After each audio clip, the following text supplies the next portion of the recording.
बड़ा अच्छा लग रहा है जब हमें हमारे घर बैठे आकर और हमें जागृत करने का काम इनके द्वारा किया जा रहा है।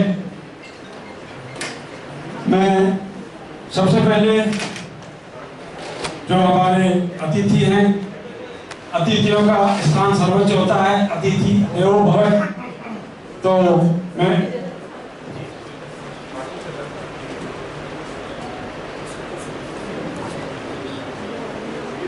मैं सबसे पहले अनुरोध करूंगा मैडम सीनियर डीपीओ से कि वो बहन कविता को मंच पर लेकर आए। साथ ही बहन भारती, बहन अनीता, बहन सरिता, आप कृपया मंचासीन होकर मंच पर जोरदार तालियों से स्वागत।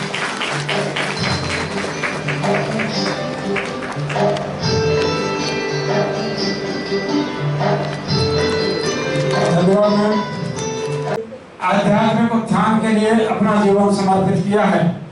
वह एक कुशल वक्ता और अनुभवी ध्यान करता है जो वार्ताओं, कार्यशालाओं तथा इंटरैक्टिव सत्रों के माध्यम से आत्म विकास के लिए लोगों को प्रेरित करते हैं।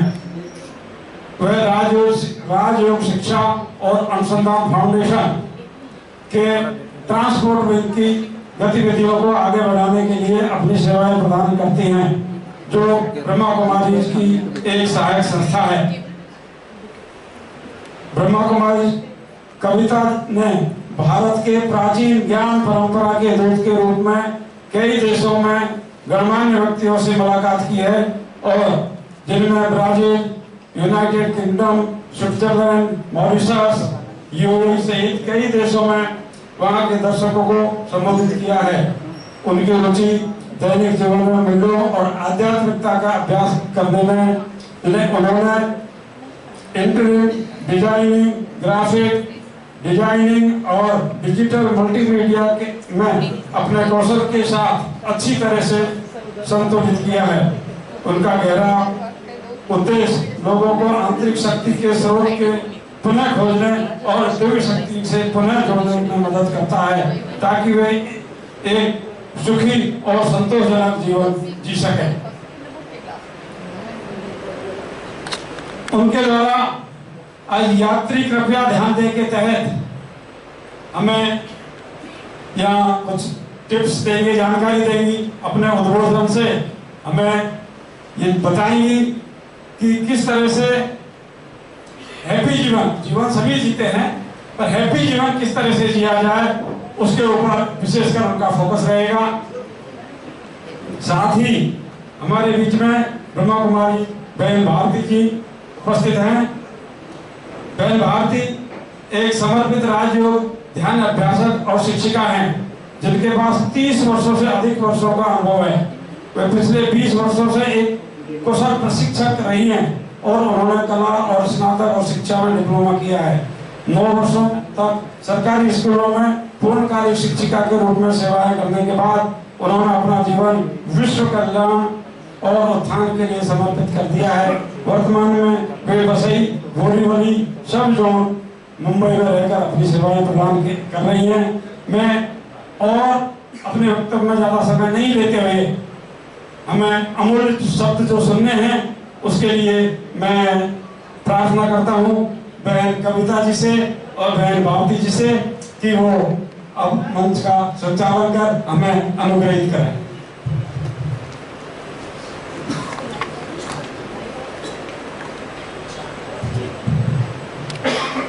ओम शांति, नमस्ते।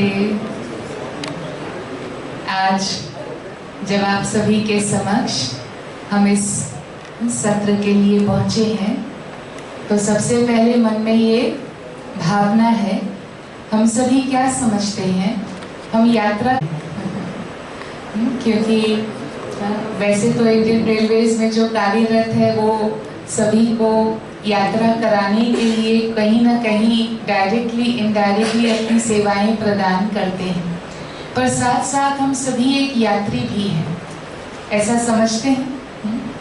तो आज का जो हमारा सत्र है, वास्तव में ये जो ब्रह्मा कुमारीज की ट्रांसपोर्ट एंड ट्रैवल विंग का पूरा प्रोजेक्ट बना, यात्री कृपया ध्यान दें। इसके पीछे हमारा उद्देश्य है कि हर छोटी बड़ी यात्रा के साथ साथ हमारी जीवन रूपी यात्रा, उसको हम कैसे सुखद बनाएं, उसको हम कैसे अधिक से अधिक आनंदमय बनाएं, उसे अपने मन में रिफ्रेश करें, ताकि उन बातों को अपने मन में रियलाइज करने से, उन्हें जागृत करने से हमारे जीवन सफर का हम और अधिक आनंद ले सकें।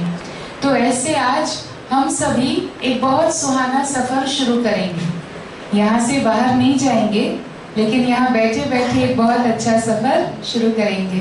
तो आप सभी तैयार हैं? तैयार हैं? वैसे जब कोई यात्राओं पर जाते हैं ना घूमने के लिए विशेष रूप से, तो आपने देखा होगा कोई टूर गाइड होते हैं जो हमको सारी नेसेसरी इंस्ट्रक्शंस जो होती हैं, वो सारी नेसेसरी इंस्ट्रक्शंस देते हैं और नेसेसरी इंस्ट्रक्शंस के साथ अपनी यात्रा हम शुरू करते हैं। तो आज के इस सफर में भी हमारे साथ एक बहुत प्यारा सा टूर गाइड है। चलते चलते ये आप सभी का प्यारा बन जाएगा, ये मुझे पूरा विश्वास है। एक बहुत ही प्यारा सा नन्हा फरिश्ता है जो हमको हर मोड़ पर कुछ आवश्यक बातें देता है और बहुत प्यारी आवाज में वो परी हमको अपनी यात्रा की जो इम्पोर्टेंट टिप्स हैं वो शेयर करती है। तो चलिए पहले पहले अपने टूर गाइड से ही रूबरू होते हैं, उसके साथ फिर सत्र आगे बढ़ाएंगे। सितारों से सितारों तक के इस सफर में आपका स्वागत है। मैं हूँ परी, आपकी ट्रैवल कंपेनियन। आप सभी स्पार्कलिंग स्टार्स के साथ स्पिरिचुअल सिनर्जी से डिवाइन एनर्जी तक का यह सफर हम उमंग, उत्साह और खुशियों के साथ तय करेंगे। हर नई बात को समझने और महसूस करने के लिए दिल और दिमाग दोनों खुले रखें। सफर में आपको कई खूबसूरत मंजर नजर आएंगे। अच्छी मेमोरीज कैप्चर करने के लिए कॉन्शियसनेस और कैमरा दोनों को क्लीन रखिए। हर मोड़ पर एक नई सरप्राइज आपका इंतजार कर रही है। Are you ready? तो क्या कहा, क्या क्या क्लीन रखना है? क्लीन क्या क्या रखना है? हाँ जी सुना ध्यान से। इन्होंने कहा कि कॉन्शियसनेस और कैमरा दोनों को क्लीन रखना है।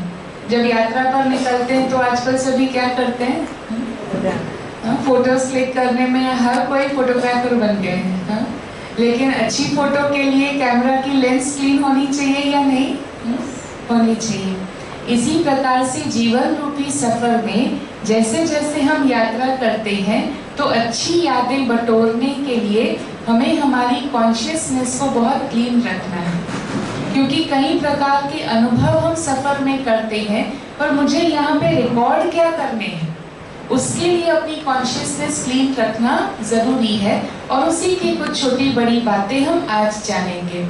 तो जैसे कोई भी यात्रा होती है, चाहे आप मान लीजिए 1 सप्ताह 5 दिन यात्रा पर जा रहे हैं, तो उसकी कोई प्रेपरेशन होती है। क्या क्या तैयारियां करेंगे जब एक यात्रा पर निकलना है? हाँ जी, खाने पीने का सामान, कपड़े। हाँ, सामान, बैग, कपड़े आदि उसमें पैक कर लेंगे। बहुत अच्छे। पहले तो बैग चाहिए, और क्या चाहिए? एक अच्छा फोटोग्राफ। हाँ जी, हाँ, फोटोग्राफ ले सके, अच्छा कैमरा चाहिए। अच्छा, देखो पहली इंस्ट्रक्शन बहुत अच्छे से सुनी है आपने। और क्या चाहिए? यात्रा करने के लिए क्या चाहिए? मनोरंजन का कुछ साधन चाहिए। अच्छा, और हाँ, कंफर्म रिजर्वेशन चाहिए। वैसे हम हर जगह सभी को ये बताते हैं पूर्व तैयारियों में कि टिकट चाहिए, और टिकट के साथ साथ जो सामान्य यात्री होते हैं, क्योंकि ये सेशन अलग अलग स्थानों पर करवाते हैं, तो हम कहते हैं टिकट के साथ क्या चाहिए? आई कार्ड चाहिए। तो जब ये प्रोग्राम हम एक स्थान पर करा रहे थे, तो रेलवे का ही स्थान था, तो एक पीछे से कहते हमको आई कार्ड नहीं चाहिए। हमारा जो बना होता है, पास बनता है, क्या बनता है, वो सेल्फ सफिशिएंट होता है। तो हमने कहा अच्छा, आगे से ध्यान रखेंगे, रेलवेज वालों को आई कार्ड नहीं बोलेंगे।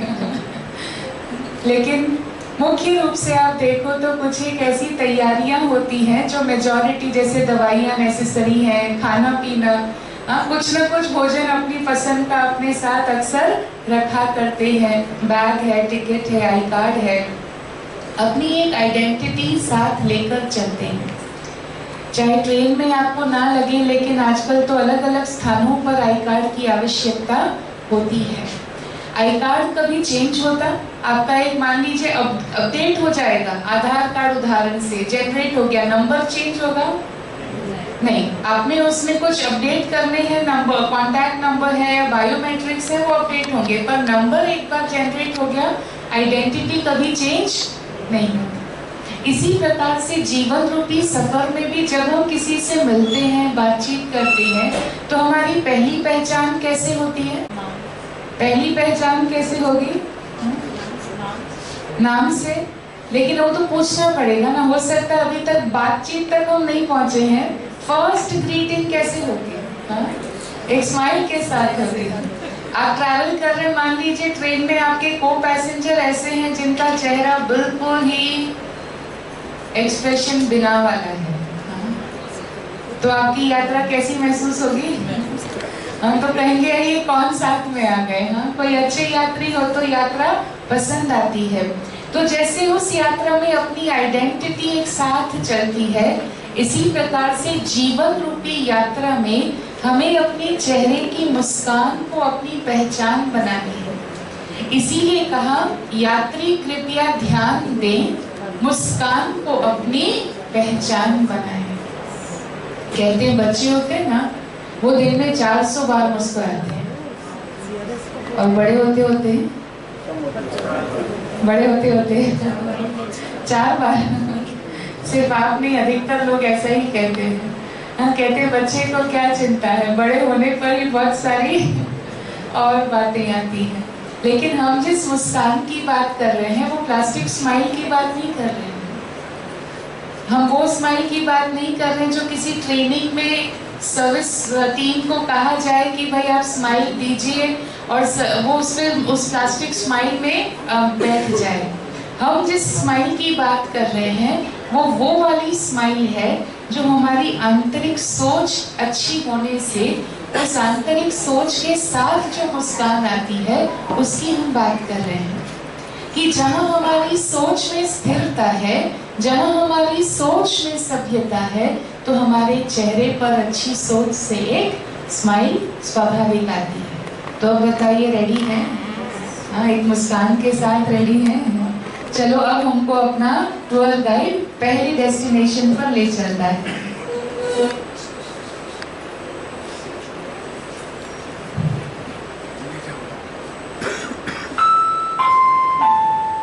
जॉय जंक्शन अपनी यात्रा का पहला स्टेशन है।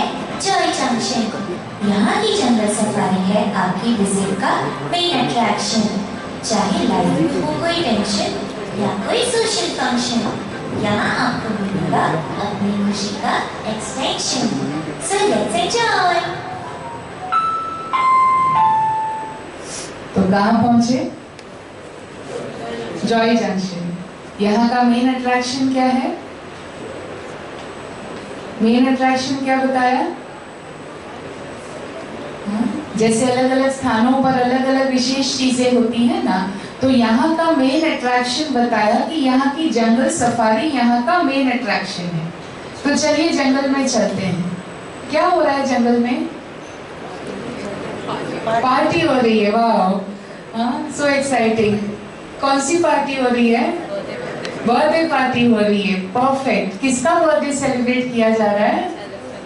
हाँ, एलिफेंट का बर्थडे। देखो सब कितने क्विक है अपने रिस्पॉन्सेज में। कैसे आइडेंटिफाई किया एलिफेंट की बर्थडे? क्योंकि ताज उसको पहनाया है। सो क्लेवर। वैसे देखो अलग अलग प्राणी और उनकी अलग अलग क्वालिटीज हैं। जंगल का राजा किसे कहा जाता? शेर को कहा जाता। शेर की क्या क्वालिटी है?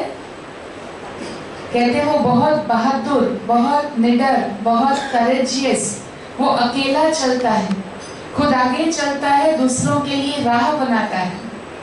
उसके लिए कहते हैं कि वो अपने जो होते हैं ना, उसके खुद के अपने जनों की बहुत अच्छी रीति से प्रोटेक्शन करता है। तो जीवन में भी इस प्रकार से हमें लीडरशिप क्वालिटी वाले लोगों की आवश्यकता होती है, जो निडर हो, जो बहादुर हो, जो स्वयं अपना निर्णय ले और अपने निर्णय पर दूसरों को आगे बोल्ड डिसीजंस ले, जिसको दूसरे फॉलो कर सके। ऐसे लीडर्स भी लाइफ में चाहिए। तो साथ साथ जैसे हम बर्थडे बॉय की बात करें, एलिफेंट, तो हाथी के लिए हमेशा क्या कहा जाता है, हाथी कैसे चलते हैं? झुंड में चलते। मस्ती में तो चलते ही हैं पर अकेले नहीं चलते, साथ साथ झुंड में चलते हैं। भले उनकी काया बहुत बड़ी बताते हैं, पर वैसे कहते हैं they are very humble creatures, they are very empathetic creatures. तो जीवन में भी हमें ऐसे लोग चाहिए जो बहुत प्यार से एक दूसरे के साथ हिल मिल कर चले, जो संगठन को, टीम को साथ लेकर के चले, और एक बार किसी कारवां पर चले तो उसको कंप्लीटली अचीव करें। ऐसे ही जिराफ देख रहे, बहुत टॉल है, इसीलिए दूर की चीजों को जिराफ सबसे पहले देख लेता है। तो लाइफ में भी ऐसे विजनरीज होते हैं जिनको एक नेचुरल गिफ्ट होती है कि वो दूर की सोच, दूरांदेशी होते हैं, दूर की चीजों को सोचते हैं और उसके लिए पहले से ही तैयार होते हैं। तो ऐसे जैसे जंगल में हम देख रहे हैं अलग अलग क्वालिटीज हैं, लेकिन सभी मिलकर के एक अवसर है तो सेलिब्रेशन कर रहे हैं। इसी प्रकार से हमारे जीवन में भी हमें ये कला सीखनी है, जो कहा the art of celebrating differences.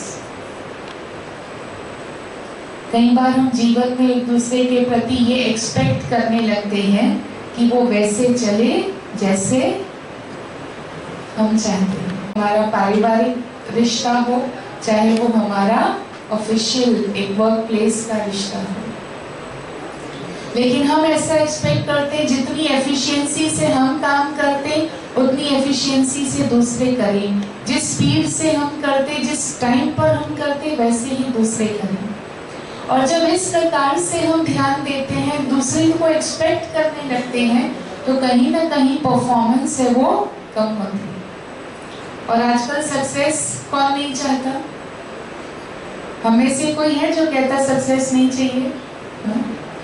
हाँ, इंडिविजुअल करियर में भी सक्सेस चाहिए, तो कलेक्टिवली जब हम एज ए टीम काम करते हैं तो भी हमें सफलता चाहिए या नहीं चाहिए? चाहिए या नहीं चाहिए? या इट्स ओके, जो भी हो। हम चाहते हैं कि हम प्रोग्रेस करें, हमें सफलता मिले, लेकिन सफलता पाने के पीछे उसका जो सीक्रेट है वो है हमारी यूनिटी, हमारी एकता। अगर हम मिल करके, एक होकर के, एकजुट होकर के टीम में काम नहीं कर सकते हैं, इंडिविजुअल लेवल पर कोई कितना भी जीनियस क्यों ना हो, लेकिन वो चीज अचीव नहीं कर सकता है जो एक टीम अचीव कर सकती है। इसीलिए एकता की बहुत जरूरत है, और इसीलिए कहा जंगल के मित्रों का यही पैगाम, एकता है सफलता का दूसरा नाम। बहुत जरूरी है कि हम सभी एकजुट होकर के चलें। डिफरेंसेस होंगे, एक नहीं हो जाएंगे, वैसे ही सोच, कार्य करने के तरीके सब अलग अलग होंगे, लेकिन द स्पिरिट ऑफ यूनिटी जहाँ है, हमने सभी को अपना जब समझा हुआ है, तो हमें सफलता जरूर मिलती है। तो जॉय जंक्शन का पैगाम मिला। हाँ, जॉय जंक्शन हमको क्या पैगाम दे रहा? हमको हमेशा एक दूसरे के साथ मिल करके चलना है, मिल करके रहना है और कार्य करना है। यही फॉर्मूला है सफलता पाने का। अब अगले स्टेशन चलें? चलें। अगले हम कहाँ पहुंचे हैं? भोला चौक पर पहुंचे। आइए देखिए क्या कहते हैं फरिश्ता इस चौक पर।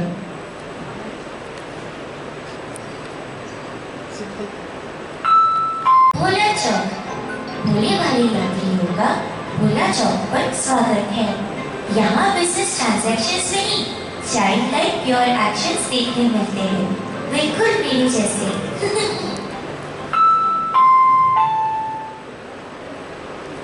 तो भोला चौक पर क्या देखने मिलेगा?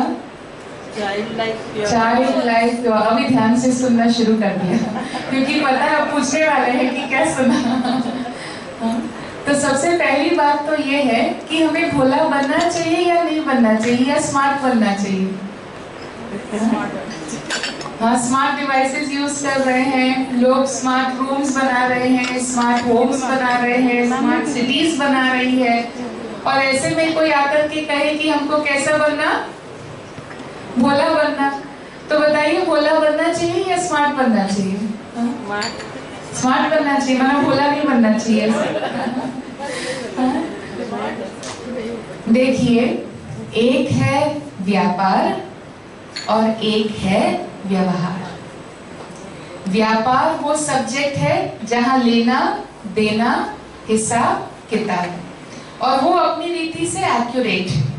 व्यापार में लेना देना होना चाहिए, व्यापार में हिसाब होना चाहिए, वो एक व्यवस्था है।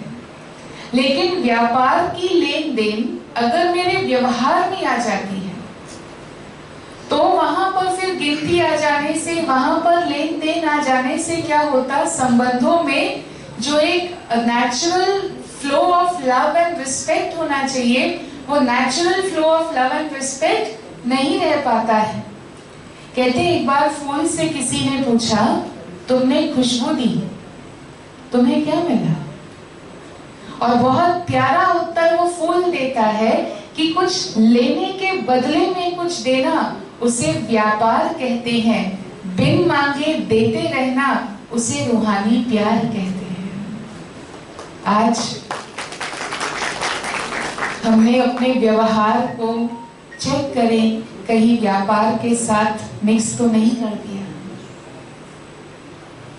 कि हाँ, वहां पर हिसाब किताब, वहां पर लेन देन उचित है, होना भी चाहिए, लेकिन हमारे संबंधों में जो आत्मीयता है उसमें कोई गिनती नहीं।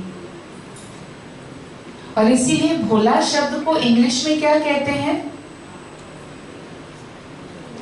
भोला शब्द को इंग्लिश में क्या कहते हैं? ये तो और बात है, एक्चुअली स्लाइड आ गई पहले आपके आंसर से पहले।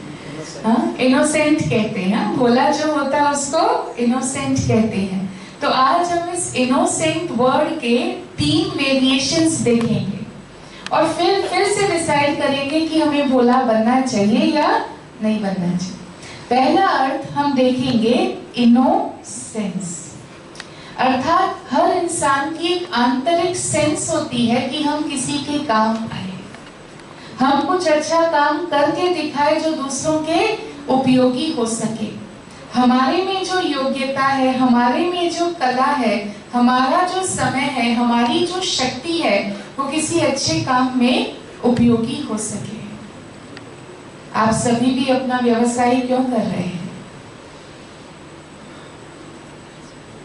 क्यों कर रहे हैं? स्पेशली जो वर्किंग है, मेजॉरिटी आप में से होंगे, अपना व्यवसाय क्यों कर रहे हैं? क्यों रोज ऑफिस जाते हैं?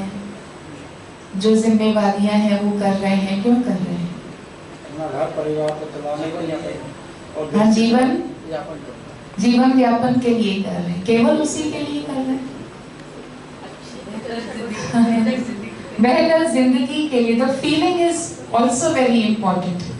हमने कई स्थानों पर पूछा है कि मान लीजिए केवल कईयों को लगता ना कि भाई कमाना जरूरी है हमको, हाँ, जैसे परिवार भी चलाना है, अपनी आशाओं को भी पूरा करना है, जरूरतों को भी पूरा करना है और आत्मनिर्भर होना, ये तो बहुत अच्छी बात है, करना भी चाहिए। लेकिन सोचने की बात ये है कि क्या केवल मात्र पैसों के लिए, उस सैलरी के लिए ही हम करते हैं? मान लीजिए 1 महीने के लिए एक ऐसी जॉब ऑफर आ जाए कि आपको आना है टाइम पर, एक जगह बैठना है, कोई रिस्पॉन्सिबिलिटी नहीं, कोई कम्युनिकेशन नहीं, फोन नहीं, कंप्यूटर नहीं, कोई हेडेक नहीं, आप अपने समय पर खाइए, चाय लीजिए, टाइम होने पर ही आप जा सकते हैं, आप चले जाइए, ना लोग आपसे मिलेंगे ना साधन, कोई हेडेक नहीं होगा आपको। एंड ऑफ द मंथ आज आपकी जो सैलरी है वही आपको मिल जाएंगी। कोई एंट्रीज आएंगी इस जॉब ऑफर के लिए? पसंद करेंगे? So it is not only for the money. हाँ, वो एक इम्पॉर्टेंट पहलू है, हम उसको नजरअंदाज नहीं करते हैं, लेकिन वो एकमात्र पहलू नहीं है। होता क्या है, जैसे हम कार्य करते हैं तो कहीं ना कहीं हमारा फोकस धुंधला हो जाता है, और वो फोकस धुंधला होने की वजह से अपने कार्य को करने के प्रति जो हमारी ऊर्जा है, उस ऊर्जा की मात्रा में हो सकता है कि एक कर्व डिक्लाइन की ओर चला जाए। याद करें, जब जॉब लगी और पहले दिन ऑफिस जाना था, उस समय अगर कोई आपसे पूछ ले you have to go to work और you want to go to work, तो हम क्या कहेंगे? Want to go to work. और आज अपने आप से पूछ लीजिए, आज सुबह जब उठते हैं कोई पूछे want to go to work और have to go to work, तो आज क्या हाँ दिल कहती है।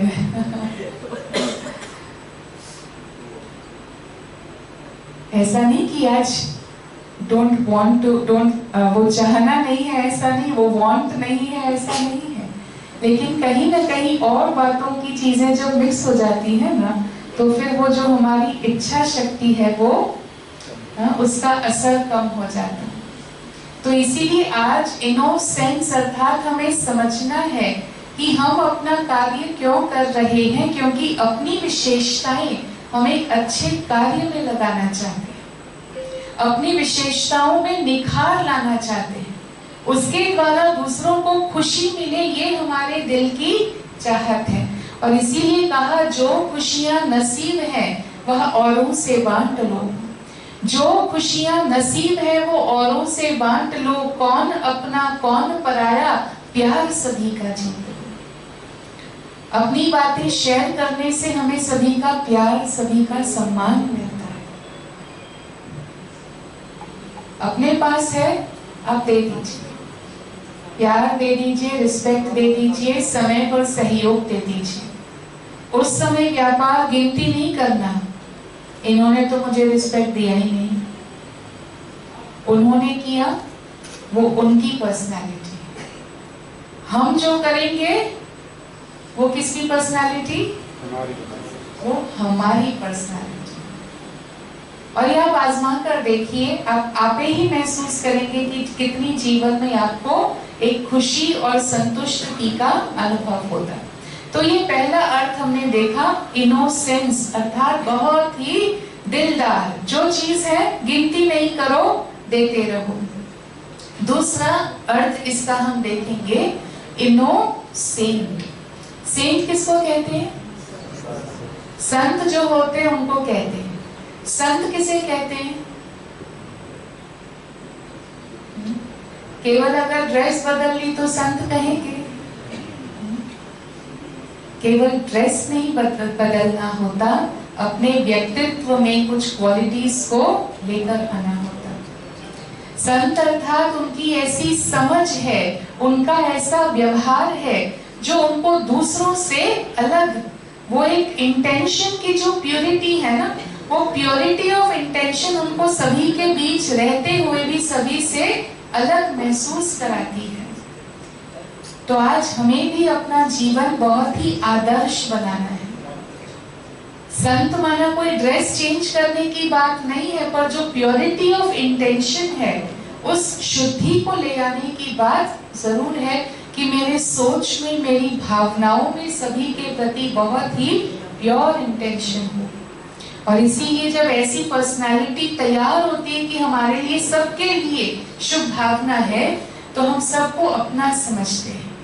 इसीलिए कहा, दिल जीत ले, वो नजर भी संत रखते हैं, भीड़ में नजर आए वो असर भी संत रखते हैं। वो सबके अपने होते, क्योंकि दिल क्लीन है ना, तो लोग दूर नहीं जाते हैं, और वो सभी के बीच होते हुए भी सभी से अलग नजर आते हैं। इनोसेंट। और तीसरा अर्थ हम देखेंगे, इनोसेंट। सेंट अर्थात खुशबू। खुशबू पसंद आती? कहीं बदबू भी होंगी ना, तो कहेंगे थोड़ा एयर फ्रेशनर करके कोशिश करते हैं कि उसकी इम्पैक्ट जितनी कम हो जाए, है ना। जीवन में खुशबू कब आएगी? कहते हैं 2 प्रकार के लोग होते हैं। 2 बातें कही गई ऐसे अलग अलग। पहली बात सुनाती हूँ। कहते दुनिया में 2 प्रकार के लोग होते हैं। एक प्रकार के लोग ऐसे होते हैं, जब कोई कार्य करना हो ना तो पूछेंगे मैं क्यों करूं। और दूसरी प्रकार के लोग ऐसे होते हैं, जब कोई कार्य करना होगा तो कहेंगे मैं क्यों ना करूं। खुशबू कौन फैलाएगा? खुशबू कौन फैलाएगा? मैं क्यों करूं या मैं क्यों ना करूं। अगर मेरे पास समय है, समझ है, समर्थी है तो जरूर करूं, क्योंकि करने से वो अनुभव मेरे साथ रहेगा, उस कार्य करने की खुशी वो मेरे साथ रहेगी। क्योंकि एक और बात भी कही गई है कि 2 प्रकार के लोग दुनिया में होते हैं। एक प्रकार के लोग ऐसे होते हैं जिनके आने से सभी को खुशी होती है, और दूसरी प्रकार के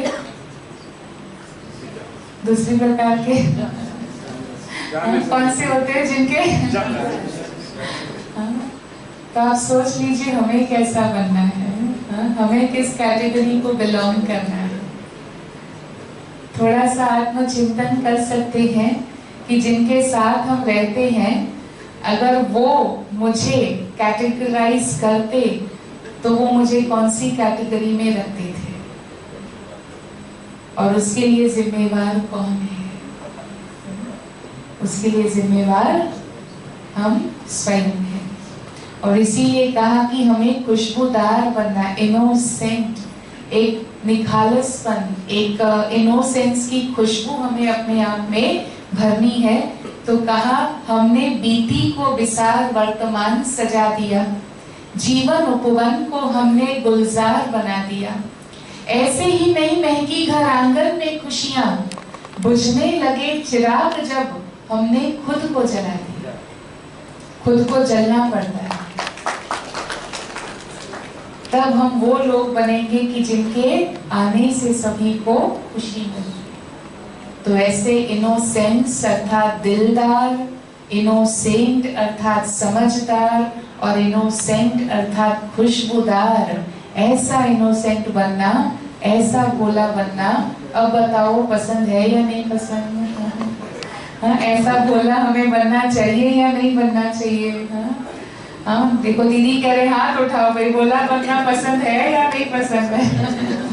अभी भी सोच रहे डिफिकल्ट लग रहा है। हाँ, सुनने तक तो ठीक है, हाँ, लेकिन करने में कहाँ तक ठीक है? ठीक है, ट्राई करना ठीक है, हमेशा नहीं बन जाओ।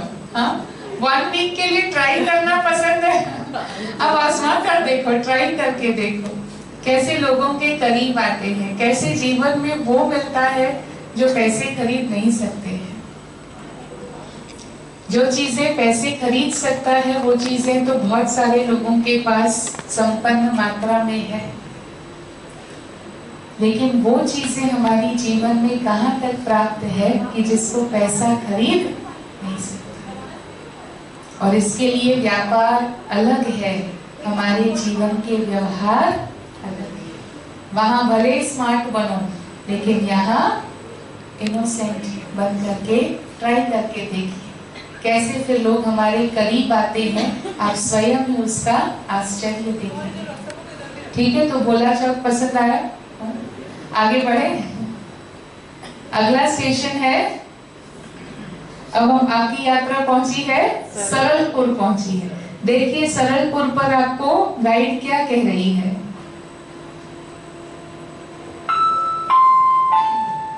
सरलपुर, अपने भाग्य के गुणगान कीजिए, आप सरलपुर में आए हैं। कहते हैं कि तकदीर अच्छी है तो आपके कदम सरलपुर आते हैं, और किस्मत साथ नहीं देती तो गुमराह होकर यात्री जटिलपुर पहुंच जाते हैं। सरलपुर की विशेषता है लाइट और इजी रहना। यहाँ से आप अपने लिए मेरी जैसी फरिश्ता ड्रेस खरीद सकते हैं।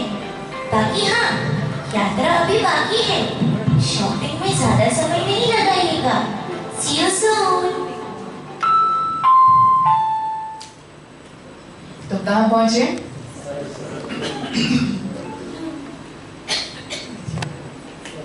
कहते हैं कि व्यक्ति किस गांव का है वो हम बहुत आसानी से उसकी शब्दावली से पहचान जाते हैं। किसी से बात करते पूछेंगे, अच्छा आप वहां से हैं क्या? तो अभी भी हम जहाँ पहुंचे हैं, हमारी मुलाकात हम एक प्रोफेसर साहब से करते हैं और फिर आप पहचानिएगा कि आप कौन से पुर के वासी हैं, क्योंकि तकदीर अच्छी है तो पहुंचेंगे सरलपुर और किस्मत साथ नहीं देती तो हाँ देखो नाम याद रह गया हाँ तो पहुंच जाएंगे जटिलपुर। तो चलिए पहचानते हैं कि आप कहाँ से आए हैं। आपकी भाषा से पहचानना है, आपको एक इंफॉर्मेशन देनी है और आप कह रहे हैं वास्तव में एक सार्थक यात्रा का प्राथमिक चरण वहीं से आरंभ होता है जहां पारंपरिकता से ज्ञात रास्ते समाप्ति पर पहुंचते हैं।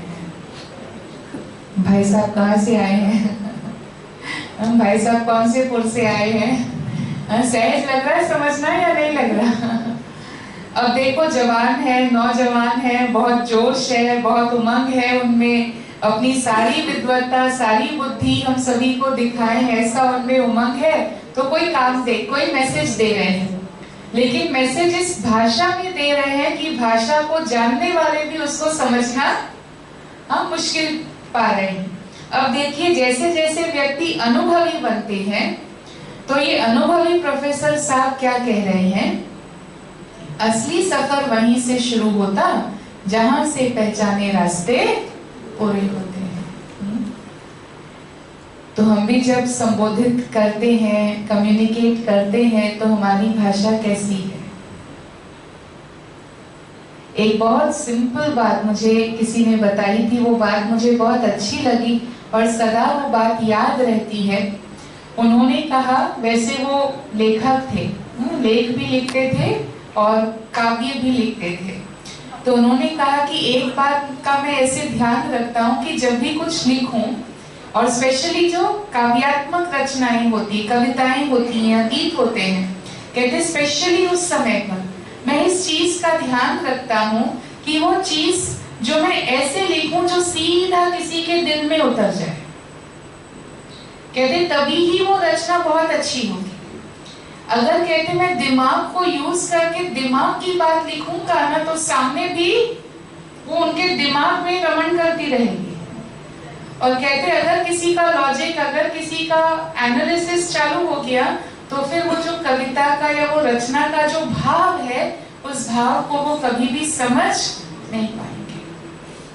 और इस बात को केवल काव्य रचनाओं में नहीं लेकिन हम अपने व्यवहार में भी इस बात को सोच सकते हैं कि हम जो बात कहना चाहते हैं एक बहुत स्पष्ट, दूसरा बहुत सरल शब्दों में कहे तब सामने वाला उसको समझ पाता, अंडरस्टैंड कर पाता। और अगर सामने वाला मेरी बात को अंडरस्टैंड नहीं कर पाता तो जहां अंडरस्टैंडिंग नहीं वहां क्या हो जाती है? मिसअंडरस्टैंडिंग। और एक मिसअंडरस्टैंडिंग कितना टाइम, कितना एनर्जी, कितने भावनाओं को अपने साथ ले जाती है। इसीलिए कम्युनिकेशन में सदैव याद रखना कैसा हो, सरल होना चाहिए। पर क्या करें, वो प्रोफेसर साहब अभी भी बहुत यंग है ना, अभी उतना जल्दी उनकी शैली बदलती नहीं है। वो ये सब सुन रहे हैं फिर भी अगला मैसेज देखो कैसे दे रहे हैं। आप कह रहे हैं आपके इस अनुरोध के प्रति मेरी संपूर्ण श्रद्धा होने के बावजूद इस अत्यावश्यक कार्य को संपन्न करने में मेरी सीमित क्षमताओं की रेखा विफलता में होगी, अतः मैं क्षमा याचना के साथ इसे अस्वीकार करता हूं। चारों तरफ घुमाया और असली संदेश क्या है वो आप सोचते ही रह जाओ। और वहां पर ही आप कह रहे हैं क्षमा करें, इस कार्य के लिए मैं सक्षम नहीं हूं। ये है सरलता के साथ साथ विनम्रता। कई बार हम अपनी कमजोरी को, या अपनी कमजोरी भी नहीं होती, कई बार लिमिटेशन होती है, हमको हर चीज आए ऐसा जरूरी नहीं है, सारी जानकारी हमें पता हो ऐसा जरूरी है क्या? है ऐसा? गूगल बाबा को यहाँ बैठे हूँ, जो भी सर्च क्वेरी डालो उसका आंसर आपके पास हो, ऐसे कोई है क्या? जरूरी नहीं है कि हमें सारी इंफॉर्मेशन पता हो। It is okay to not know something, कोई बड़ी बात नहीं है। कोई कार्य हम नहीं भी कर पाए तो कोई बात नहीं है, वो हमारी क्षमताओं से बाहर हो सकता है। लेकिन ऐसा वैसा वैसा 10 बहाने देकर के फिर टाइम नहीं है या कोई ऐसी बात बताना, उससे तो बहुत सहज सच्ची बात बता दो कि ये चीज के लिए मैं सक्षम नहीं। ये सरलता, ये विनम्रता हमें लोकप्रिय बनाती है और आगे लोग हमारे साथ बातचीत करने के लिए कंफर्टेबल फील करते हैं। इसीलिए सदैव जहाँ कम्युनिकेशन है ना, तो वहाँ याद रखना, कहाँ के वासी बनना?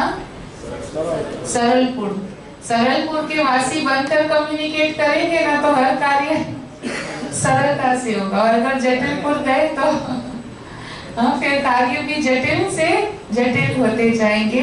अगेन हम आपको कह रहे हैं, ये सिर्फ कहने की बातें नहीं है, आप इसको आजमा कर देखिए। हमारी स्पिरिचुअल लाइफ में ये चीजों को हमने टेस्ट किया है, यूज किया है। हम भी लोगों के साथ इंटरैक्शन में आते हैं, हम भी अलग अलग प्रकार के कार्य करते हैं, कई प्रकार की चैलेंजेस एक सिंपल इवेंट ऑर्गेनाइज करने में भी आ जाती है। लेकिन जब ये बेसिक्स को हम ध्यान में रखते हैं तो उस कार्य को एग्जीक्यूट करना बहुत ही इजी हो जाता है। तो ठीक है, सरलपुर पसंद आया? खरीद ली फरिश्ता ड्रेस? हाँ, ऐसे लाइट रहना, इजी रहना, यही है फरिश्ता ड्रेस, खरीद लेना। चलिए आगे बढ़ते हैं। पर आगे अपनी ट्रेन को लग गई रेड सिग्नल, अभी थोड़ा रुकना पड़ेगा। जब तक ये बत्ती हरी नहीं होती तो हम आगे बढ़ नहीं सकते। वैसे ब्रह्मा कुमारीज में हम बहुत अच्छी प्रैक्टिस करते हैं जिसको हम traffic control of the mind कहते हैं। और उस ट्रैफिक कंट्रोल में अपना कार्य करते हुए, भले हम जो भी कार्य कर रहे हैं, बीच में 2 मिनट एक पॉज ले लेते हैं और हमारी अंतर मन में क्या सोच चल रही है, हमारे में क्या भावनाएं प्रवाहित हो रही है, उसको चेक कर लेते हैं। वो 1 से 2 मिनट का एक पॉज होता है, लेकिन वो हमको एज वी रिज्यूम तो हम रिन्यूड एनर्जी के साथ अपना कार्य फिर से रिज्यूम करते हैं। इस प्रैक्टिस को हम traffic control of the mind कहते हैं। तो यहाँ भी शुरुआत है, हम भी जब करते हैं तो कुछ गीत बजते हैं तो जिससे हमारे मन को भी अच्छी सोच की दिशा मिलती है। तो यहाँ पर भी एक छोटा सा 2 मिनट का पॉज लेते हैं। एक बहुत अच्छा गीत बजेगा, उस गीत के शब्दों के आधार से आप अपने मन को ना परमात्मा की ओर लेकर जाए। यू आर फ्री, आपकी भावना, आपकी श्रद्धा जहाँ भी हो, पर आप ये महसूस कीजिए कि उस परम शक्ति से मुझे अपनी शक्ति को, अपनी ऊर्जा को बढ़ाना है।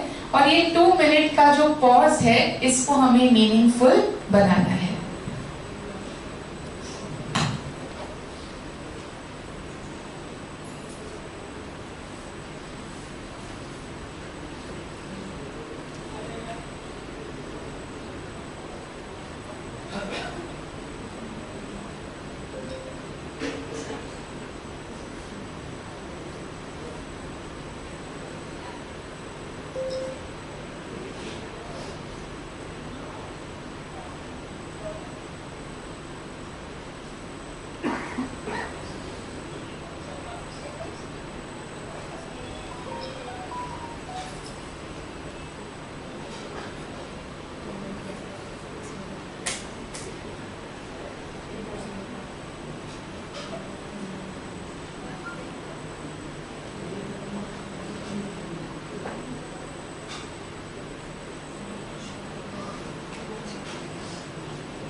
बहुत सुंदर संकल्पना उस दिव्य स्पेस की जहाँ एक ऐसी हस्ती विराजमान रहती है, और बीच बीच में जैसे आवाज़ में आना वैसे ही आवाज़ से डिटैच होना हमें मदद करता है अपने इनर एनर्जीज को रिचार्ज करने में।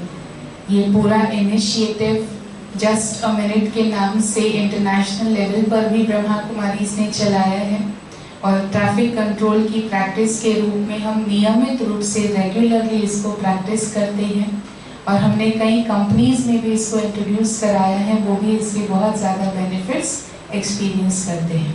तो चलिए, अब हमारी लाल बत्ती बदल कर ग्रीन हुई है और हम अगले स्टेशन पहुँचे हैं। कहाँ पहुँचे? अब हम आए हैं खुशियों के चौराहे पर। अब देखते हैं इस पर क्या कहना है।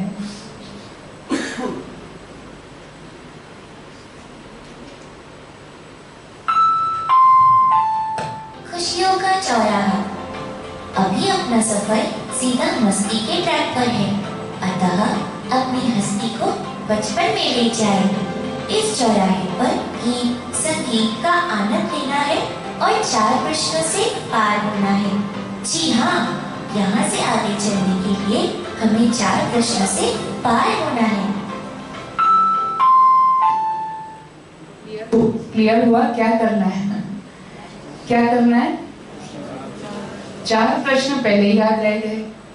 हाँ, उसके पहले क्या कहा? मस्ती। हस्ती को मस्ती में, बचपन की मस्ती में ले जाओ, और क्या करो? गीत संगीत का आनंद लेना है। तो चलिए, एक बहुत प्यारा सा गीत है, हम उस गीत को सुनते हैं, उसका आनंद लेते हैं, और उसके साथ फिर हम देखते हैं कि 4 प्रश्न उसी में से होंगे, तो कौन से हैं उसका फिर हम आनंद लेते हैं।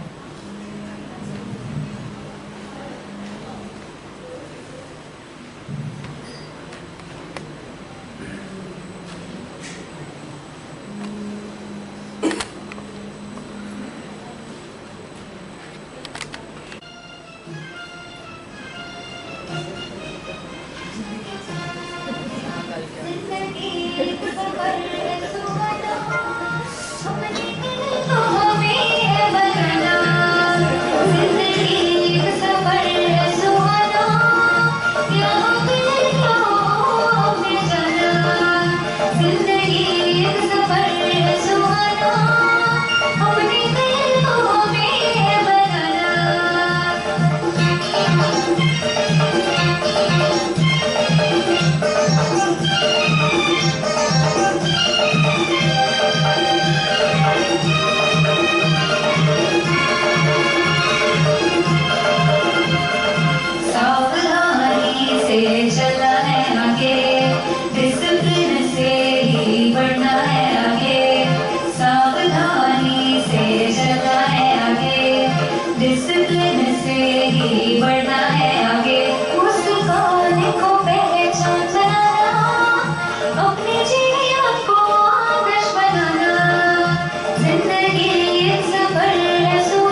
तो सुन लिया गीत, अब क्या करना है?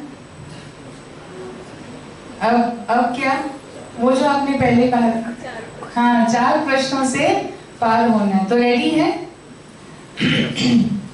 इस गीत में कुछ इंग्लिश वर्ड्स यूज किए गए थे, क्या आप उन्हें आइडेंटिफाई कर सकते हैं? कूल, अच्छा ठीक है, एक उत्तर मिल गया, कूल, दैट्स कूल। और डिसिप्लिन किस संदर्भ में यूज हुआ था? डिसिप्लिन, डिसिप्लिन से ही हमको चलना है, आगे बढ़ना है। और कूल किस संबंध में हुआ था? हाँ, प्रतिकूल में भी कूल है। एडवर्सिटीज हो और वहां पर भी हमें स्टेबल रहना है। कूल रहने का मतलब स्टेबल रहना है, तो पसंद है? हाँ? याद रखना कि जब कोई ऐसी बात आए, समाधान उचित तभी मिलेगा जब पहले मैं अपने मन को स्थिर रखती हूँ। ठीक है, दूसरा प्रश्न है, ये कंप्लीट द फॉलोइंग। आज जो आपने सुना उस हिसाब से आपको ये लाइन कंप्लीट करनी है। जिंदगी एक सफर है सुहाना, यहाँ कल क्या हो हमने जाना, या फिर आज तक क्या सुना था? हाँ, क्या सुना था? आज तक सुना था किसने जाना, और आज क्या सुन रहे हैं? हमने जाना। तो क्या सचमुच जाना? हाँ? ये कैसे कह दिया कि कल क्या हो हमने जाना? कैसे जाना? ये सिंपल फिलॉसफी है कर्मा की, कि जैसा हम बीज बोएंगे वैसा हम फल पाएंगे। अच्छा करोगे तो अच्छा मिलेगा। केवल ये प्रश्न नहीं पूछ सकते कि कब मिलेगा। जैसे किसान एक बीज बोता है तो उसका कर्तव्य वहां शुरू होता कि जमीन तैयार की, बीज बोया, बीज की परवरिश की, उसकी केयर की, उसको पानी दिया, उसको खाद दिया, कुछ कीड़े न लग जाए उसने उसकी केयर की। अब वो देख रहा है कि वो बड़ा हो रहा है, उसको पता है कि वो फलीभूत जरूर होगा, पर वो ये ना पूछ सकता है कि भाई तुम फल कब दोगे, और फल दिखने भी लगे तो उसको ये नहीं पूछ सकता तुम तैयार कब होंगे, तुम कब जाओगे। उसको केयर लेते रहना है, अपने समय पर वो फल तैयार हो जाता। हमारे कर्मों का भी ऐसे है। जब हम आज अच्छे कर्म करते हैं तो हम एश्योर्ड रहना है कि हमारा कल अच्छा। अगर कोई बात जीवन में सामने आती है तो वो पास्ट का कार्मिक अकाउंट सेटल हो रहा है, हमको उस सोच में नहीं रहना है, हमको वर्तमान के कर्म की ताकत उसको आजमाना है, क्योंकि आज जो हम करेंगे उससे और उसी अनुसार हम अपना कल तैयार करेंगे। इसीलिए कहा कल क्या हो हम नहीं जाना। बाकी जो जीवन की सरप्राइज है वो तो होती ही है बहुत प्यारी। एग्जैक्टली कौन आएगा कैसे आएगा वो नहीं पता होता, लेकिन इतना हम विश्वास करते हैं कि जो भी होगा वो बहुत अच्छा होगा, उससे हम विश्वस्त रहते हैं। जैसे हमने ये सुना यहाँ कल क्या हो हमने जाना, वैसे ही एक और लाइन आती थी उसी के रिप्लेसमेंट में कि अपने कल को हमें है बनाना। और जब जब ये लाइन आती थी ना तो एक स्पेसिफिक समय के पिक्चर्स हम देखते थे। जब अपना देश क्या कहलाता था, क्या कहलाता था अपना भारत देश? सोने की चिड़िया कहलाता था। जो हमारा कल था वैसा हमें अपना कल फिर से बनाना है। वैसे लोग, वैसी सोच, because people make the society. अगर हम अपनी सोच को शुद्ध बनाते हैं, हम अपने संबंधों को मधुर बनाते हैं, तो हम अपने देश को आने वाले समय में सारे विश्व में सबसे ज्यादा एक बहुत आत्मीयता वाला देश, एक आध्यात्मिक शक्ति वाला देश फिर से बनाएंगे। जैसे हमारे देश की जो गौरवशाली संस्कृति थी, वैसी गौरवशाली संस्कृति हमें पुनः बनानी है। तब कहा अपने कल को हमें है बनाना। और चौथा प्रश्न ओपन है। आपने गीत सुना, इससे बहुत सारे अनेक अच्छे विचार थे। आपको सबसे ज्यादा विचार कौन सा पसंद आया? कुछ लोग हर एक अपना बता सकते। बहुत अलग अलग थॉट्स हमने सुने गीत में, आपको पसंद कौन सा आया? हाँ जी, जो बताना चाहे बता सकते हैं। हाँ? क्या पसंद आया? वे गीत सुना, पसंद कौन सी लाइन आई? कौन सी पसंद आई? नहीं पसंद आया? हाँ, कोई भी विचार पसंद नहीं आया? क्या कहेंगे, क्या पसंद आया? प्रतिकूल में भी कूल रहना। हाँ, प्रतिकूल में भी cool, this is the people's favourite. हाँ, कई जगहों पर सभी को ये पसंद आता। जितना सुनने में पसंद आया, उतना इसको अनुकरण में जरूर लाना है। और कुछ? और कुछ? जीवन को कैसा बनाना है? जीवन को आदर्श बनाना है। अपनी खुशियों को क्या करना है? खुशियों को सबके साथ शेयर करना है। बहुत अच्छे अच्छे सोच थे, जिससे ये जीवन रूपी सफर हमारा सचमुच जिंदगी एक सफर है, सुहाना बनता है। चलिए आगे बढ़ते हैं। अब हम पहुंचे हैं एक हिल स्टेशन पर पहुंचे हैं।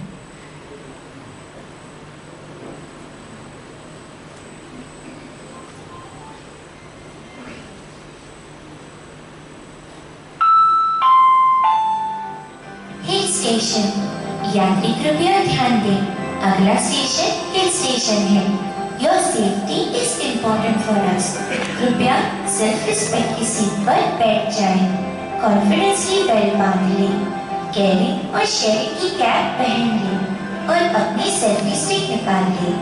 ट्रेन कभी भी धीमी हो सकती है या कभी तेज चल सकती है।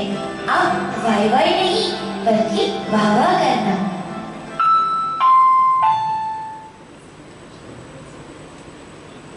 तो पहुंच गए हिल स्टेशन। बचपन में पहाड़ों की ड्राइंग की है और बच्चों को अपने घरों में करते हुए देखा है। कैसी होती पहाड़ों की ड्राइंग? जब करते हैं तभी बच्चे करते हैं। कैसी करते हैं? हाँ, कैसी करते हैं? हाँ, और फिर सूरज कहाँ से निकलता है? हाँ, वो बचपन वाली ड्राइंग, वो बच्चों वाली सोच हमें याद आ जाती। तो बचपन में तो हमको लगा पहाड़ मतलब यहाँ से शुरू किया और सीधा पहुंचे ऊपर। लेकिन जैसे जैसे बड़े होते, मान लीजिए आपको कोई पहाड़ पर ऊपर जाना है, तो रास्ता कैसा होता? हाँ? उसमें कई मोड़ आते हैं, कई स्लोप्स आते हैं। कोई स्लोप अप स्लोप होते हैं जहां पर हम एनर्जी ज्यादा लगाते हैं पर हमारा डिस्टेंस ट्रैवल कम होता, और कहीं तो स्लोप डाउन स्लोप होता है जो एक बार लगे कि हम ऊपर जा रहे हैं या नीचे जा रहे हैं, पर हमें पता होता वो रास्ता हमको कहाँ ले जाता, हमें चोटी की ओर ले जाता। जीवन में भी इसी प्रकार से कई ऐसे फेजेस आते हैं जहाँ संघर्ष ज्यादा, और उस समय हमें लगता है मेरी प्रोग्रेस कम है, और कुछ ऐसे फेजेस होते हैं जहाँ हमको लगता है कि स्लोप नीचे मतलब मंजिल से मैं दूर जा रहा हूँ, जो मुझे चाहिए था वो मुझे मिल नहीं रहा। बहुत एक अप्राप्ति की उस समय फीलिंग, पर ये हमारे जीवन सफर के मोड़ है। आखिरकार हमें जहाँ पहुंचना है, ये सारे उतराव चढ़ाव हमें अपनी मंजिल तक लेकर जाते हैं। सिर्फ एक बात की हमें सावधानी रखनी है कि कोई एक ऐसी गलती मुझसे ना हो जाए जो मुझे बड़ी चोट खानी पड़े। और इसीलिए कहा सिर्फ एक कदम उठा था गलत राह ए शौक, सिर्फ एक कदम उठा था गलत राह ए शौक में, मंजिल तमाम उम्र मुझे ढूंढती है। इस एक गलती से हमें सावधान रहना, क्योंकि जितना ऊपर चढ़े हैं, मान लीजिए उस हाइट से गिरे तो जितना चढ़े उतना ज्यादा नीचे गिरने की चोट गंभीर होती है। इसीलिए इस एक चोट से उतराव चढ़ाव तो आएंगे, पर कोई अपने चरित्र की, कोई अपने निर्णय की, कोई अपने व्यवहार की ऐसी गलती ना हो जाए तो जीवन भर वो मेरे लिए एक दाग बनकर रह जाए। इसकी जिम्मेवारी मेरी अपनी है। जीवन भर लगाया एक संबंध बनाने में कोई एक ऐसी बात ना हो जाए जो वो संबंध जीवन भर के लिए टूट जाए। जीवन भर आदर्श निभाया, एक ऐसी गलती ना हो जाए जो चरित्र पर दाग लग जाए। क्योंकि जीवन एक हिल स्टेशन के समान है, जितना ऊंचा जाएंगे उतना कदम कदम पर सावधानी अधिक रखनी होती है। चलिए, अगला स्टेशन बहुत इंटरेस्टिंग है। आप लोग बताइएगा, आपको यहाँ आना पसंद आता या नहीं पसंद आता? कहाँ पहुंचे हैं? पहले बताया होता तो शायद आप आते ही नहीं यहाँ पे।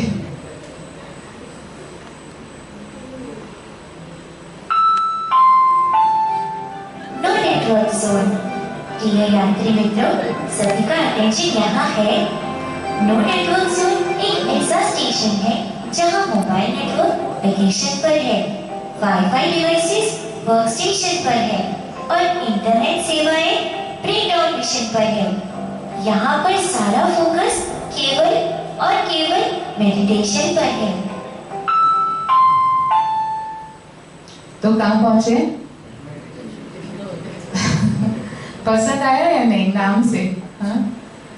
क्या लगता है, अगर किसी दिन फोन ना हो, इंटरनेट ना हो, जीपीएस ना हो, जी सकते नहीं जी सकते? परेशानी होगी या खुशी होगी? हाँ? क्या कहते? कई लोग तो बिल्कुल चुप है, क्या बोले और क्या ना बोले। हाँ, कैसे कहें, है ना? हमने एक बार किसी से पूछा, भाई आपको ये पसंद है या नहीं, तो हमें ये बताया गया कि आपको उत्तर उस हिसाब से मिलेगा कि प्रश्न पूछने वाले की उम्र क्या है। हमने तो उन्होंने कहा कि यही प्रश्न अगर आप साइलेंट जनरेशन से पूछेंगे, जो भी दादा परदादा की एज के हो गए हैं, जिनका बर्थ 28 से 45 के बीच हुआ है, वो कहेंगे बहुत अच्छा। वैसे ही हमारे पोतरे दोतरों को हमारे साथ समय नहीं मिलता। आज जब मोबाइल बंद होंगे तो ये किसके पास आएंगे? आज हमारे पास आएंगे, आज हम इनके साथ कोई ना कोई चीज आनंद ले सकेंगे। लेकिन अगली जनरेशन जो है 46 से 1964 के बीच जिनका जन्म हुआ, बेबी बूमर्स जिन्हें कहते हैं, उन्हें ये प्रश्न पूछा जाएगा तो वो कहेंगे हमने तो सारी उम्र ही निकाल दी, ये कोई साधन थे ही नहीं, ये तो आजकल आए हैं, अब एक दिन नहीं रहेंगे या रहेंगे हमको तो कोई फर्क नहीं पड़ता। They are very chill, relax, उनको कोई फर्क ही नहीं है। पर अब देखिए अगली जनरेशन के साथ क्या होता। 1965 से 1980 के बीच की जो जनरेशन है, जनरेशन एक्स, जिनको आदत है हाथ में रिमोट मन चाही चैनल चला लो, आज उनको ये नहीं कहा जा रहा कि आपको रिमोट नहीं मिलेगा, आज उनको ये कहा जा रहा है कि टीवी तो आज भी है, आपके हाथ में रिमोट कंट्रोल आज भी है, ऑप्शन केवल दो हैं, या तो आप दूरदर्शन नेशनल देखिए या तो दूरदर्शन न्यूज देखिए, और कोई चॉइस आज एक दिन नहीं है। देखो उनका चेहरा कैसा बना है। लेकिन अभी भी यात्रा बाकी है। अगले जनरेशन को कह दिया कि आप इस स्थान पर पहुंच जाइएगा, यहाँ आपको जाना है, लेकिन उसको जीपीएस नहीं मिलता, तो वो कहता है कि अगर जीपीएस नहीं होगा तो मैं मंजिल पर पहुंचूंगा कैसे? जैसे दुनिया 10 साल पहले कोई मंजिल पर पहुंचता ही नहीं था। जीपीएस तो कहाँ, बहुत 8-10 साल में ज्यादा से ज्यादा चला है। लेकिन अभी जेन जेड तो बाकी है। इनको तो बचपन से ही देखा है, मोबाइल पर बटन दबाया चीजें घर आ गई, मोबाइल पर बटन दबाया बिल्स पे हो गए। इसीलिए आदत पहले से ही है कि बिल तो हमेशा कौन सी डेट को पे करना है? हाँ, ड्यू डेट को पे करना, क्योंकि करना क्या है? Click of a button. पर तकदीर ये हुई कि उसी दिन इंटरनेट सेवाएं बंद। कहा बिल भरना है, लाइन में जाकर खड़े रहो। उसको तो यकीन ही नहीं होता कि बिल भरने के लिए भी कोई लाइन में खड़ा रहता है। हाय मेरा बेचारा दिल परेशान है। लेकिन अभी भी अगली जनरेशन तो बाकी है। अल्फा जनरेशन कहेगी अगर मुझे वीडियो नहीं दिखाओगे, हाँ समझ गए, मैं खाना कैसे खाऊंगा। देखे ऐसे बच्चे,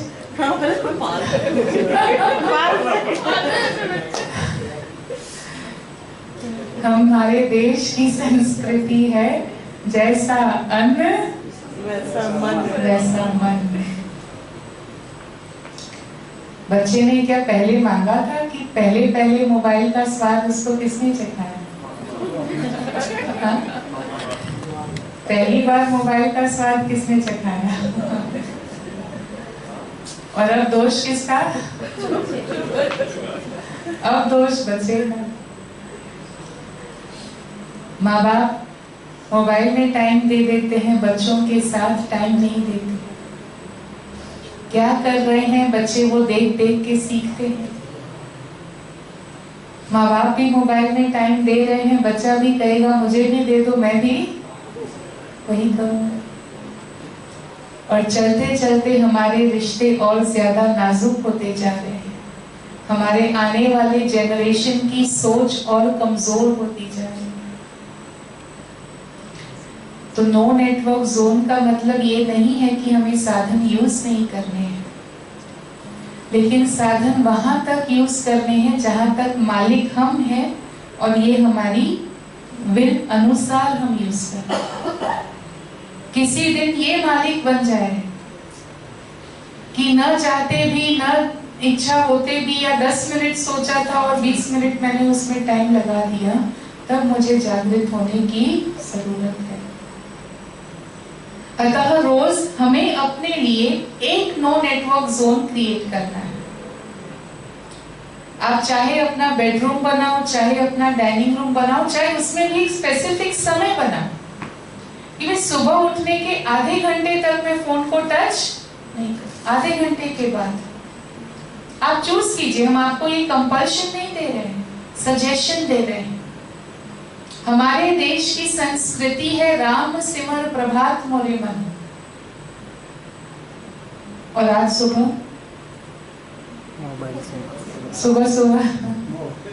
आँख खुलने से पहले हाथ क्या ढूंढता? तब चूज कीजिए। मे बी सोने से पहले, मे बी उठते ही पहले आधा घंटा, या मे बी आप जब भोजन कर रहे हैं उस समय पर आप चूज कीजिए आपके लिए क्या फिजिबल है। और पूरा दिन नहीं कह रहे हैं, पर ऐसा स्पेस जरूर क्रिएट कीजिए जहां हम अपना इंडिपेंडेंट रहते हैं, इन साधनों को यूज नहीं करते। और ये हमें अपनी एनर्जी का बेनिफिट क्या है उसका एहसास कराएगा। चलिए, आगे वाला स्टेशन बहुत इंटरेस्टिंग है। ये सभी का समाधान है। हम पहुंचे हैं कहाँ? योगी नगर पहुंचे।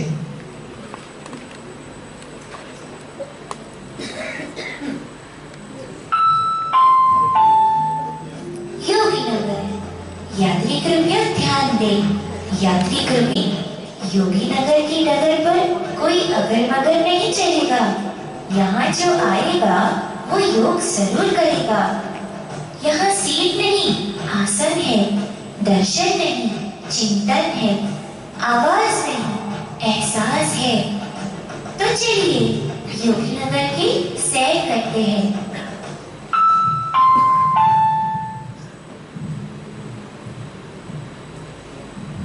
पसंद आया सुहाना सफर? पसंद आया? पसंद आया तो एक बार जोरदार ताली। अभी और चाय बिना नहीं सकते। ये लास्ट डेस्टिनेशन है। इसके बाद एक बहुत ऊंचे लक्ष्य की ओर आगे बढ़ते हैं। This is call of time. आजकल आप देखेंगे कि डॉक्टर्स भी सजेस्ट करते हैं मेडिटेशन कीजिए। सुना है ना? मेडिटेशन ये अनेक बातों का इलाज है। बहुत साइंटिफिकली सर्च हो चुका है कि अगर रेगुलर मेडिटेशन की प्रैक्टिस करते तो फिजिकल हेल्थ भी बहुत अच्छी रहती है। आप रेलवे से जुड़े हुए हैं, हम बॉम्बे में कई लोगों पायलट्स के ट्रेनिंग्स वगैरह कराते हैं। 1 मिनट का, 1 सेकेंड का डिस्ट्रैक्शन या एक थोड़ा सा स्ट्रेस लेवल बहुत बड़ी घटना के लिए कारण बनता है। तो ऐसी घटनाओं को अवॉइड करने के लिए हमारी मनस्थिति स्थिर, स्टेबल होनी चाहिए, और उस स्टेबल मनस्थिति को मेंटेन करने के लिए भी मेडिटेशन की जरूरत होती है। राइट है? सही है? आपको सभी लगता है ऐसे कि हमारा मन शांत और स्थिर होगा तो जिंदगी की घटनाएं, जो दुर्घटनाएं हैं, उसको हम अवॉइड कर सकते। लगता है सभी को ऐसा? लगता है? यहाँ वाले हमारे भाई बताएंगे? हाँ जी, हाथ उठा के बताएंगे ऐसा है? ऐसा पॉसिबल है? पॉसिबल है। अगर आप ध्यान से देखेंगे ना, आज तक जो भी घटनाएं घट रही उसके फाउंडेशन में जाकर देखेंगे ना, तो मन की बिगड़ी हुई स्थिति कारण है, मनस्थिति कारण है। तो मेडिटेशन, योगी नगर, हमारा भारत का योग कितना विदेश तक फेमस हुआ। मोदी जी ने उसको इंटरनेशनल योगा डे के रूप में विश्व तक पहुंचाया है ना। लेकिन कौन सा योगा? आप सभी योगा करते? कौन सा? उस दिन करते कि रेगुलर करते? कौन सा वाला योग? कौन सा वाला? कसरत वाला करते ना, रामदेव बाबा वाला करते होंगे, है ना? हाँ, इट इज ऑल्सो नेसेसरी, शरीर के लिए जरूरी है। लेकिन आप मुझे एक बताना, जब योगी कहते तो कौन सा पिक्चर खड़ा रहता है? फिजिकल एक्सरसाइज वाला पिक्चर मन की आंखों के सामने आता है कि कोई और चित्र सामने आता है? एक योगी किसको कहा जाता है? राइट? खुद मोदी जी ने भी कहा है कि शरीर को लवचिक बनाना ही योग होता तो सर्कस के कलाकारों को भी हम योगी कहते हैं ना। कितने फ्लेक्सिबल होते, पूरा टर्न ले लेते बॉडी को, है ना, अच्छा सा। तो क्या उनको हम योगी कहते कि कलाकार कहते? कलाकार। तो योगी कौन है? फ्लेक्सिबल बनाता है। फिजिकली फ्लेक्सिबल होना आपके फिजिकल फिटनेस की निशानी है, लेकिन मन से फ्लेक्सिबल होना, डिफरेंट सिचुएशन में मन को शांत रख पाना, बहुत ज्यादा रिएक्ट न करना, जो प्रतिकूल में कूल आपने सुना ना, तो ये सारे बहुत अच्छे अच्छे लक्षण योगी के होते। गीता में स्पष्ट कहा हुआ है, सुख दुख मान अपमान निंदा स्तुति में जो स्थिर रहता है वो योगी। पॉसिबल है कि कठिन है? किनको लगता है इट इज पॉसिबल? नहीं? अच्छा, उनके लिए पॉसिबल है जो इसमें पिक्चर था ना, संत, जो सन्यासी या व्हाइट ड्रेस पहन के आश्रम में बैठे, उनके लिए पॉसिबल है। आम जनता के लिए पॉसिबल है कि नहीं है? है कि नहीं है? हाँ भी नहीं बोलते, ना भी नहीं बोलते। इस सफर में आप हमारे साथ है कि नहीं है? इसमें भी हाँ ना नहीं बोलते। आप लोग कौन कौन हमारे साथ है? अच्छा, जो हाथ नहीं उठा रहे वो कहाँ गए? कौन से सफर में? अच्छा, इसी सफर में हो ना। अच्छा, पॉसिबल है कि नहीं है? है? होना चाहिए कि नहीं होना चाहिए? होना चाहिए। आने वाला समय बहुत चैलेंजेस बढ़ेंगे, सिचुएशंस बढ़ेंगी।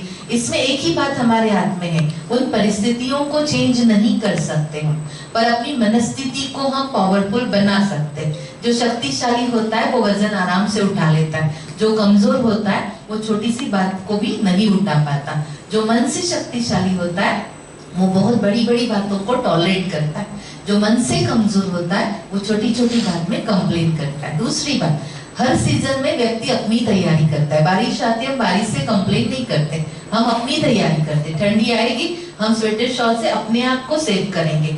आने वाले समय के बारे में कंप्लेन करके नहीं चलेगा, हमें अपने आप को बचाना है, हमें अपने आप को स्ट्रॉन्ग करना है। अपने आप को मतलब अपनी मनस्थिति को, और उसका एक ही ऑप्शन है, मन को स्थिर करने की कला सीखे। आप लोग बहुत कुछ टेक्नोलॉजी के कोर्सेज सीखते हैं, उसके लिए टाइम निकालते करते ना, ऐसा करना पड़ता है ना। मुझे मालूम है रेलवे में भी हर साल अलग अलग प्रकार का डेवलपमेंट कोर्सेज निकलते हैं, तो उनको कंपलसरी करते, क्योंकि वहाँ पे ट्रेनिंग सेंटर है, वहाँ पे आते हैं सभी ट्रेनिंग्स के लिए। होता है ना मैडम ऐसा कि ट्रेनिंग्स कंपलसरी होते, नए नए जो भी बातें निकलती उसका ट्रेनिंग दिया जाता है। अब जब अपने पास टाइम नहीं हो तो भी एडजस्ट करके व्यक्ति सीखता है, क्योंकि प्रमोशन के चांसेस होते हैं। इसी प्रकार से लाइफ में भी कुछ बातों के लिए टाइम एडजस्ट करना चाहिए। हाँ, आप कहेंगे बहुत बिजी है, लेकिन इस मेडिटेशन टेक्निक को आज थोड़ा सा झलक हम देखेंगे। बाकी इस टेक्निक को सीखने के लिए आपको रिक्वेस्ट है, 7 दिन 1 घंटा आप जरूर निकालें। और बहुत सुंदर आध्यात्मिक बातें और मेडिटेशन की कला आपको सेंटर पे सीखने को मिलेगी विदाउट फीस। कोई फीस नहीं, सिर्फ 1 घंटा आप निकालना, आपके मन को बहुत ताकत मिलेगी। ठीक है, तो इस योगी नगर की एक झलक देखते। चलो थोड़ा स्थिर होके बैठे, थोड़ा अच्छे से, बहुत समय से रिलैक्सली सुन रहे। मैं चाहूंगी थोड़ा 1 मिनट खड़े हो जाएंगे सब, खड़े हो जाएंगे सभी, अच्छे से क्लैपिंग करेंगे एक बार। हाँ करिए। अच्छा, हाथों को आप अपने आप का घर्षण करके आंखों को लगाइए। हाँ, थोड़ी नींद आ गई हो तो उड़ जाएगी। Very good. ओके, अभी बैठेंगे ना तो पीछे टेका नहीं लेंगे। एक योगी कैसा होता है, बैठे सभी लेकिन एक स्ट्रेट बैठो, स्ट्रेट सीधा बैठेंगे, आंखें खुली रखेंगे क्योंकि ये टाइम थोड़ा ड्राउजी भी हो सकता है ना, थोड़ा आंखें खुली रखेंगे। ओके, योग की झलक में बाहर के सब फाइल्स बंद, पूरा फोकस अपने आप पर, अपने आप पर अर्थात अपने फिजिकल रूप पर भी नहीं। कुछ समय के लिए अपनी पोज पोजीशन को भूल जाएंगे। और आप सभी को पता होगा भारत को आध्यात्म प्रधान देश कहते हैं, तो उसमें मस्तक के बीच में तिलक जो लगाया जाता है वहां एक लाइट दिखाते हैं। उस लाइट को आप फील करेंगे कि इस फिजिकल कॉस्ट्यूम के अंदर यहाँ एक फोर्स, एक लाइट फोर्स, एक एनर्जी है। एक ब्यूटीफुल म्यूजिक बजेगा। चलो रिलैक्स रिलैक्स, मेरा पूरा शरीर रिलैक्स हो जाता है, हल्का है, आंखें खुली है, मन शांत है, तन स्थिर है। मस्तक के बीच में एक बहुत ब्यूटीफुल लाइट है, वो मैं, एक ऊर्जा, चेतना, आत्मा, रूह, जीवन शक्ति। आंखें मेरी खिड़कियां हैं, इन खिड़कियों से मैं बाहर देखती हूँ, कानों से सुनती हूँ, मुख से बोलती हूँ। ये शरीर नहीं था तभी भी मैं थी, आज भी हूँ, कल ये शरीर नहीं होगा। मिट्टी का पुतला एक दिन मिट्टी में मिल जाता है, लेकिन मैं नया शरीर लेकर, अपना नया रूप लेकर I am star, peaceful star. वो शांत, शांत, मेरे आसपास शांति के वाइब्रेशन। चलो कुछ समय के लिए इस शरीर को यहीं पे रहने देते हैं, मन को इस आवाज की दुनिया से दूर लेके जाते हैं, इस पृथ्वी के अट्रैक्शन से पार, सूरज चांद सितारों से पार, बहुत दूर, बहुत दूर, एक ब्यूटीफुल दुनिया जिससे अनेक कैंडल्स जलाए हो ना, ऐसी सुंदर रोशनी है वहां। और उस शांत परमधाम में कोई है जो मेरा इंतजार करता है, कोई है जो मुझे बहुत प्यार करता है। मैं उसको भूल जाती हूँ, लेकिन वो मुझे कभी नहीं भूलता। देखिए सामने एक डिवाइन लाइट, वो परमात्मा, वो ऑलमाइटी, बचपन से जिसको कहा मैंने, त्वमेव माता च पिता त्वम्, हाँ तुम मेरे सब कुछ हो। शरीर के रिश्ते हमेशा बदले, लेकिन जिसके साथ मेरा परमानेंट रिश्ता है, जो मेरा रक्षक है, महसूस करे, वो मुझे गाइड करता है, वो अपनी रोशनी मुझ पर फैलाता है। उसके सानिध्य में मुझे बहुत अच्छा लगता है। उस प्यार का, उस सुकून का अनुभव कीजिए। उस रोशनी में अपने मन को रोशन होने दीजिए।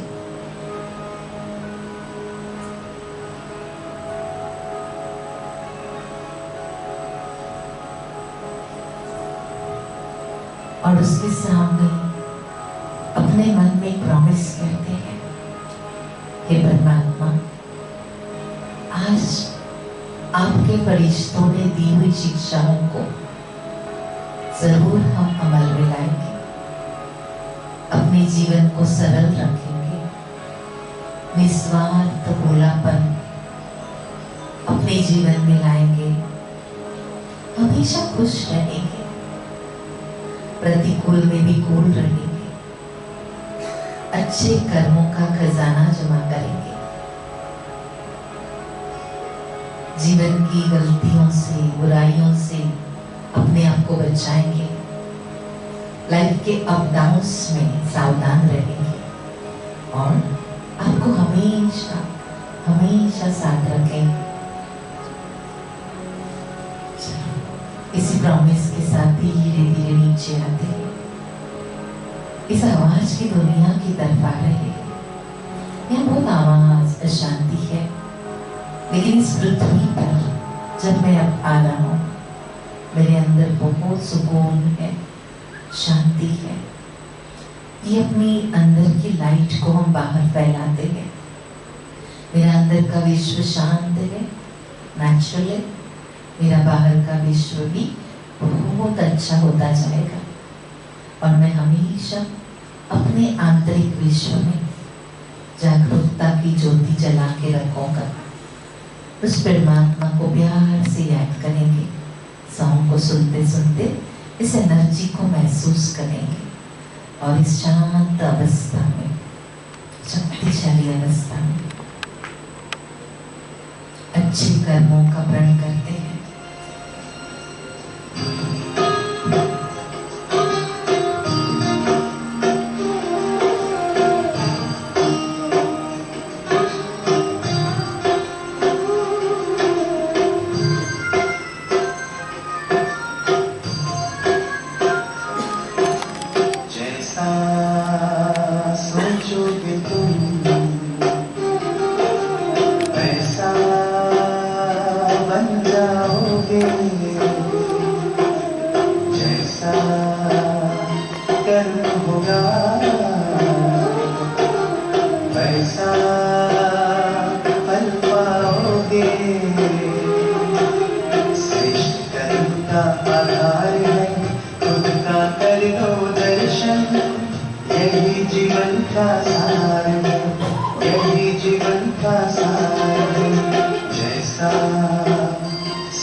और एक बार रिक्वेस्ट है,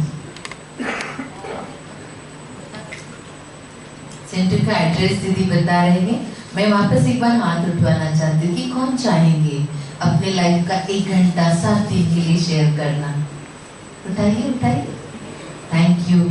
ये आपका हाथ एक गवाही देता है कि आपने आज के सेशन को अच्छे से सुना। दीदी आपको एड्रेस बता दें।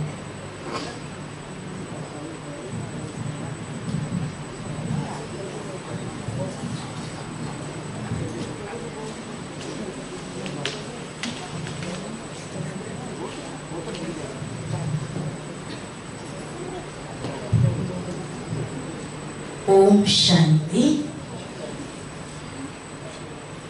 आप सबने बहुत सुंदर सफल यात्रा की विधि सीखी और जैसे हम जिस्मानी यात्रा कर रहे थे, ऐसे ही जीवन यात्रा में भी हम सफल रहें हमेशा। उसके लिए आप सबने बहुत सुंदर सुंदर विचार दीदियों से सुने। उन विचारों के लिए आगे हमारे सफ़र में बहुत अच्छा सफलता मिले, उसके लिए अपना जो मेडिटेशन सेंटर है, एक तो यहीं पास में ही रिलायंस पेट्रोल पंप के पास पत्रकार कॉलोनी में है, और दूसरा है डोंगरे नगर में जो कि राठौर धर्मशाला के पास है। तो दोनों में से कहीं भी आप एक स्थान जहाँ जिनको पास पड़े वहाँ मेडिटेशन आगे सीखने के लिए ज़रूर आ सकते हैं। और टाइम है इसका सुबह 7 से 12 के बीच में 1 घंटा। स्वागत है। आज आपने इतना अच्छा हम लोगों को सब कुछ बताया। आगे कोशिश करेंगे कि हम लोग इसको अपने लाइफ में फॉलो करें।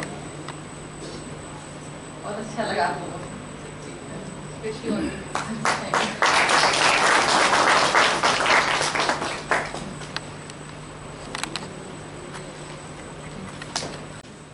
आज हमारे बीच कविता दीदी और आपके सभी साथी हुए, आपके organisation, thank you. I think ये बहुत ही इंटरेस्टिंग टेक था। आई थिंक डीप डाउन हमें बहुत सारी चीज़ें हम रियलाइज भी करते हैं सबकॉन्शियसली कि हम क्या गलत कर रहे हैं, क्या सही कर रहे हैं, बट कैसे उसको अपनी लाइफ में बहुत सिंपल तरीके से इम्प्लीमेंट कर सके, ये जानना भी बहुत ज़रूरी है। And thanks for this wonderful session, हमें बहुत अच्छा लगा सुन के। एंड आई होप हम में से सबका कोई ना कोई छोटा बड़ा एक टेक अवे रहेगा जिसको हम यहाँ से ले जाएंगे, अपने परिवार को बताएंगे और कोशिश करेंगे कि हम भी उसको अपनी लाइफ में इम्बाइब कर सके, उसको इम्प्लीमेंट कर सके। मैं एक बार फिर आपको पुनः धन्यवाद करती हूँ, आप आए, आपने हमें अपना समय दिया। Thank you so much.